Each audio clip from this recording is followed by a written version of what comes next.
any mediation necessary to correct a diseased state of being. Obviously, Americans are least of any people in the world afraid of drugs, because there's a drugstore on every corner. So if they are so afraid of mind-expanding drugs, obviously it's the mind expansion that they are afraid of. And we are made afraid of mind expansion by precisely the people who have a vested interest in our minds being quite narrow.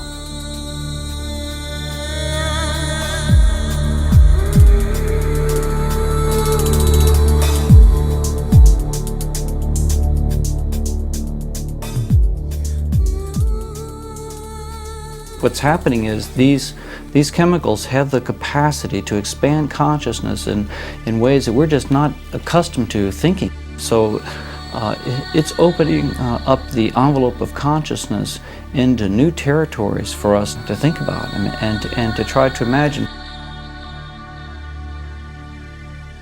In many respects, the war on drugs was fueled by the fears of Tim Leary and what he had to say, and the surging use of psychedelics by youth during the 1960s.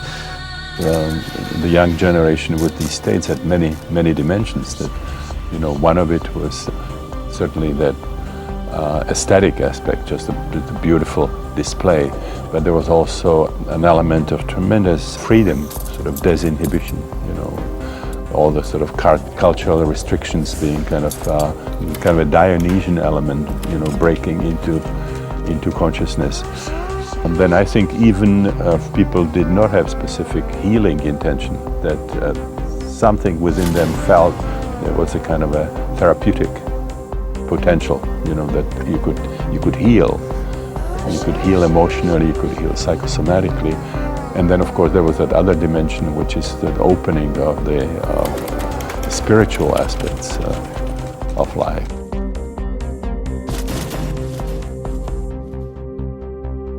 Native peoples around the world have developed structures and rituals which optimize safety. And there's a lot to be learned. There's a lot to be learned about how critical set and setting is to outcome. Also, intention, why individuals are undertaking these kinds of experiences. And with some substances, I think it's very important that young people understand that these are not recreational compounds. They're very serious. They're considered sacred medicines by many peoples around the world. In the United States of America, 300,000 U.S. citizens ingest a Schedule I substance legally as their sacrament. This is literally the non-drug use of peyote. It's a religious sacrament, it's not a drug. The plant hallucinogens in particular have profound implications for the treatment of addictive disorders. There's a good deal of interest in the West African plant Iboga. Personally, I believe ayahuasca might prove to be the ideal plant concoction. One that is in the works is to offer MDMA to people who are with advanced stage cancer and be given a prognosis of less than 12 months of remaining life. If it helps, as I think it might, and cuts down on anxiety, and may actually cut down on the need for pain medications, which means that they're less sedated, they're more alert, they have more ability to be cognitively with it. That's really important for those individuals and their family. For the last 4 years, I've been working to develop a protocol for MDMA-assisted psychotherapy for post-traumatic stress disorder. This paradigm was not acceptable 35, 40, 45 years ago. Are we at that point in time now where we will be able, in a sanctioned manner, to move this field forward? At least get rid of the fear and find a setting within which this can be done safely and carefully, thoughtfully. We had many powerful technologies of consciousness. We know very easily how to alter consciousness, how to go to different states, but bridging that gap between what we find there and our everyday reality and everyday life, that has been the challenge. People go there, find love, find compassion, find transformation, but then later they go to their everyday life and usual patterns come back. This is not a black and white thing. all medicines can have good applications and have side effects and be dangerous in the wrong circumstance. Feeling that we are less safe than we actually are, feeling threatened on some level and feeling that we have to be in control, in charge.